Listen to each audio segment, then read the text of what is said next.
O Senhor esteja convosco. Ele está no meio de nós. Proclamação do Evangelho de Jesus Cristo, segundo Marcos.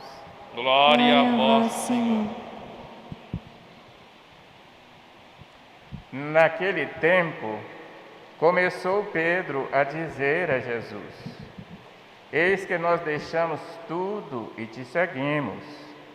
Respondeu Jesus: Em verdade vos digo, quem tiver deixado casa, irmãos, irmãs, mãe, pai, filhos, campos, por causa de mim e do Evangelho, receberá 100 vezes mais agora, durante esta vida, casa, irmãos, irmãs, mães, filhos e campos, com perseguições, e no mundo futuro, a vida eterna. Muitos que agora são os primeiros serão os últimos, e muitos que agora são os últimos serão os primeiros. Palavra da salvação. Glória a vós, Senhor.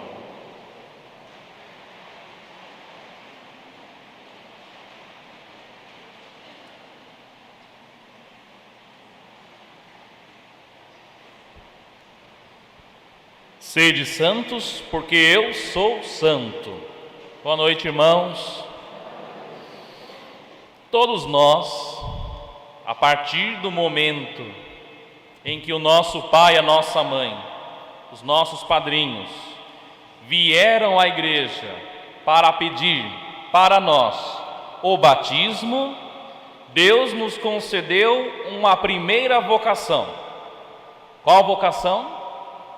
Sermos santos, todos nós sermos santos. Este é um convite, é o primeiro chamado que Deus nos faz. Para vivermos esta santidade, como Deus, Ele é santo, porque somos a imagem e semelhança dEle, Deus nos colocou uma segunda vocação, para vivermos esta santidade. Qual foi esta segunda vocação? A realidade de cada um. Deus concedeu a alguns de vocês serem pais, mãe, médico, bombeiro, padre, professor. Deus nos concedeu uma segunda vocação. Deus quer que você seja santo, sendo um pai santo.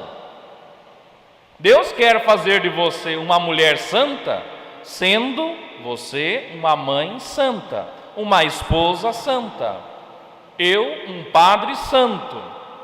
Deus então nos concedeu uma segunda vocação para aperfeiçoarmos nossa caminhada rumo à santidade. É fácil caminharmos nesta santidade? Não é fácil, porque muitas vezes temos nós nos esforçados e nos apoiado em nós mesmos.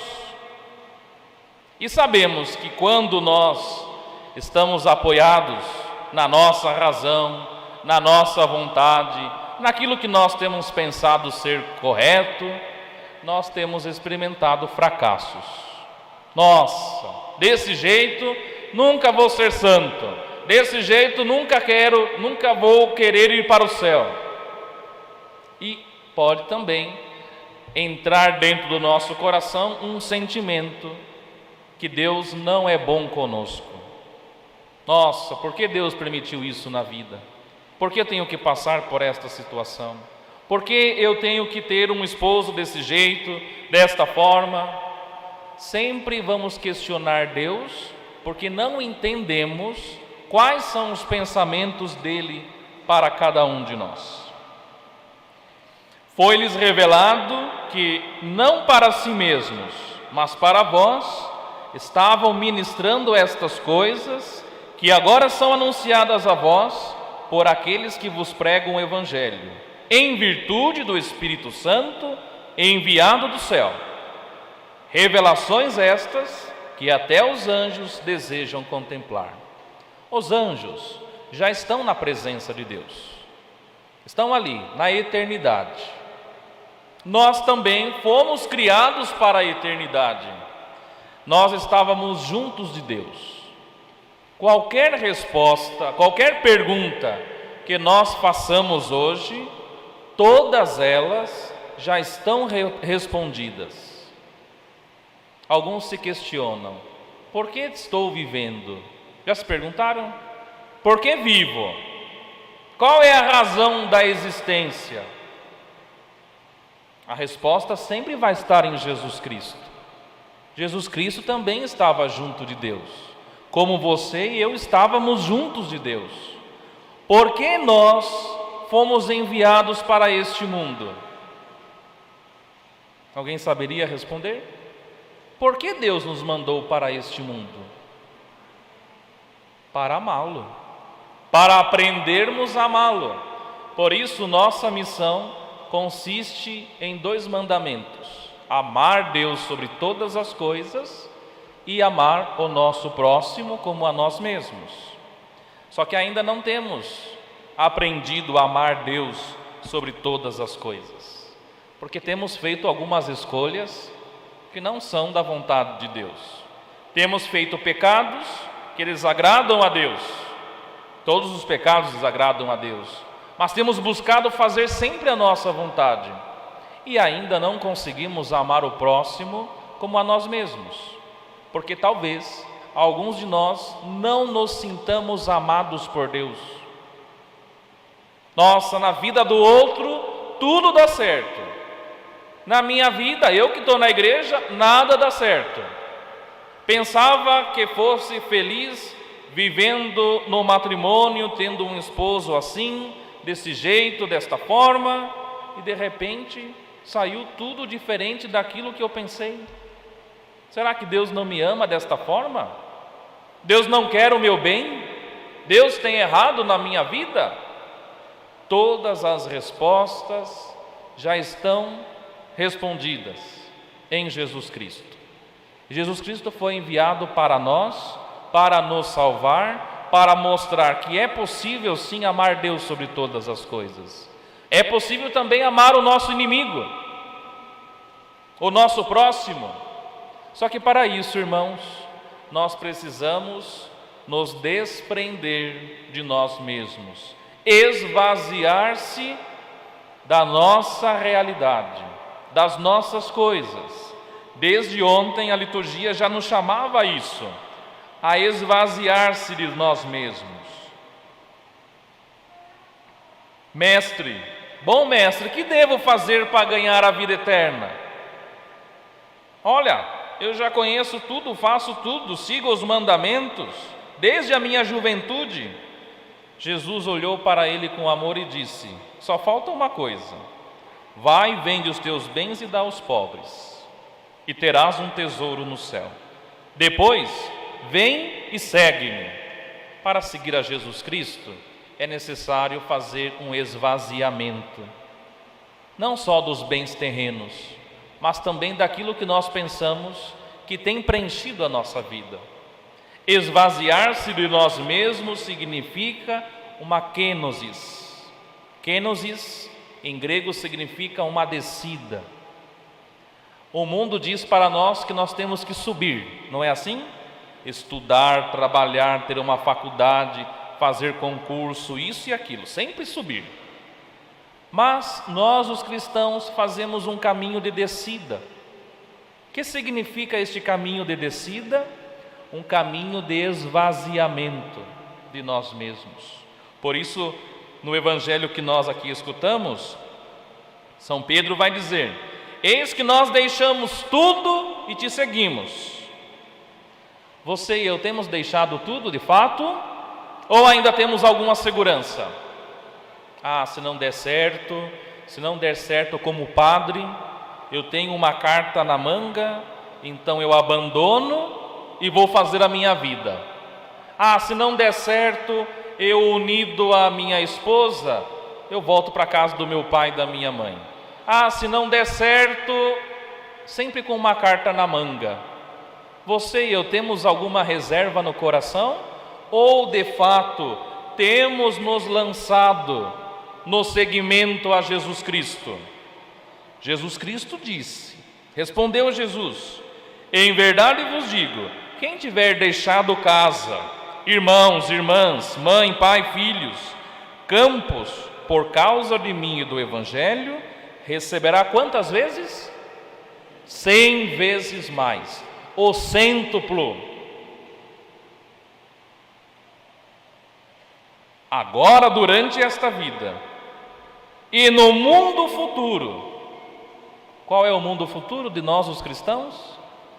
A vida eterna. Se nosso Senhor está nos prometendo ainda nesta vida, por que nós vamos rejeitar este chamado, este convite à santidade? Alguns vão pensar aqui: mas isso daí, padre, é para vocês, deixar pai, casa, mãe, filhos, campos. Não, não é só para os padres, não. Isso quer dizer que nós não podemos colocar nenhuma desculpa para seguir Jesus Cristo. Em outra passagem nós vamos escutar assim: deixa primeiro que eu enterre o meu pai. E que Jesus vai responder? Deixe que os mortos enterrem os mortos, seus mortos. Seria uma insensibilidade de Jesus Cristo? Não. Deixa primeiro que eu vá cuidar do gado lá da minha terra, depois eu vou e sigo. Deixa primeiro que eu vá lá falar com meu pai, despedir-se do meu pai e da minha mãe. O seguimento a Jesus Cristo é espontâneo, livre. Por isso Jesus, ele mesmo vai dizer: se vós quereis me seguir, se vós quereis. Aqui ninguém está obrigado a seguir Jesus Cristo. Se vós quereis me seguir, o que tem que fazer? Pegar a sua cruz, renunciar a si mesmo e começar esta caminhada. Não é fácil seguir Jesus Cristo. Não é fácil. E o mundo que está aí fora continua nos dizendo constantemente que seguir a Jesus Cristo não nos traz felicidade. Só que você e eu temos visto o contrário, que quando temos seguido as coisas deste mundo, o que tem acontecido conosco? A tristeza tem invadido o nosso coração, a decepção com as pessoas, com a realidade, o medo. E quando começamos um pouquinho assim a fazermos a vontade de Deus, e eu tenho certeza que vocês têm feito esta experiência, somos preenchidos de uma realidade que não conseguimos explicar. A nossa alma, irmãos, ela tem sede de Deus, ela quer contemplar Deus, só que algumas vezes temos feito com que a nossa alma fique afastada dele, da presença dele, e a nossa alma insistindo, brigando conosco, porque quer contemplar a Deus face a face, e nós caminhando por outro caminho. O mais impressionante de tudo não é abandonar pai e mãe, não é isso. O mais impressionante é que Jesus, ele é muito sincero conosco. Ele nos promete 100 vezes mais agora, nesta vida, casa, irmãos, mães, filhos e campos, mas também nos diz que tudo isso será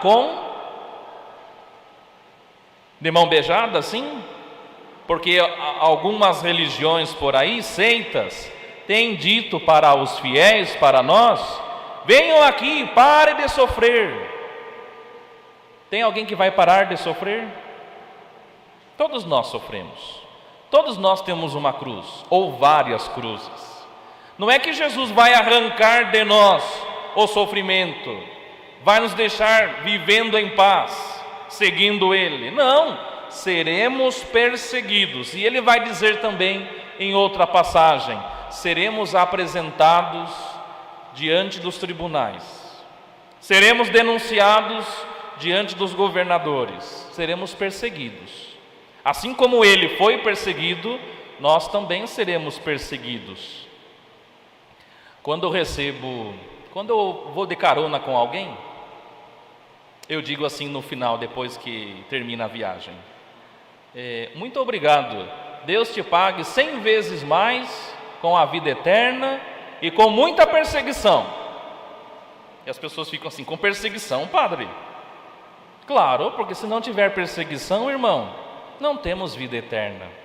Porque não é que Deus quer nada de ruim para nós, entendamos bem isso. Ele quer na nossa vida fazer com que de fato a nossa fé seja provada. Escutávamos ontem na primeira leitura de São Pedro. Esta fé sendo provada nos faz cada dia mais livres para seguirmos a Jesus Cristo. Muitos que agora são os primeiros serão os últimos, e muitos que agora são os últimos serão os primeiros. Não fiquem pensando que pelo fato de estarmos na igreja já estamos salvos, porque pode entrar no nosso coração a terrível soberba. Eu rezo, vou à missa todo domingo, me confesso constantemente. Isso não é garantia de salvação, porque aquele talvez que nunca veio à igreja, no último momento da vida dele, acontece uma situação, ele pede perdão a Deus Nosso Senhor, se arrepende verdadeiramente dos seus pecados e entra na vida eterna. E você e eu que estamos aqui, vivendo o Evangelho a banho-maria, pode ser, chegue no nosso último momento e nos rebelamos. É só lembrar dos 2 ladrões que estavam do lado de Jesus. Eles tiveram a mesma oportunidade de arrependimento. Um vai zombar de Nosso Senhor, vai blasfemar contra Ele. O outro vai olhar para si, para dentro de si e dizer: a nós, o que nós estamos vivendo aqui é justo, mas a este não fez nenhuma injustiça para estar aí. E ele vai olhar para Nosso Senhor e vai dizer, e faz uma prece: Senhor, quando entrares no teu reino, no paraíso, lembra-te de mim, lembra-te de mim. E qual é a resposta de Nosso Senhor para este que se arrependeu de todos os seus pecados? Hoje mesmo estarás no reino dos céus comigo. O outro que ali estava blasfemando não quis entrar na eternidade, teve a mesma oportunidade. E já termino. Nós nos configuramos no último ato da nossa vida.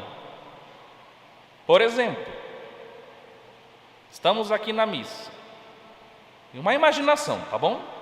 Algum de nós vai e comete um pecado grave, e cometendo este pecado grave, morre. Por exemplo, alguém vai e comete adultério, morre. Como ele vai se apresentar diante de Deus? Sendo ele adúltero.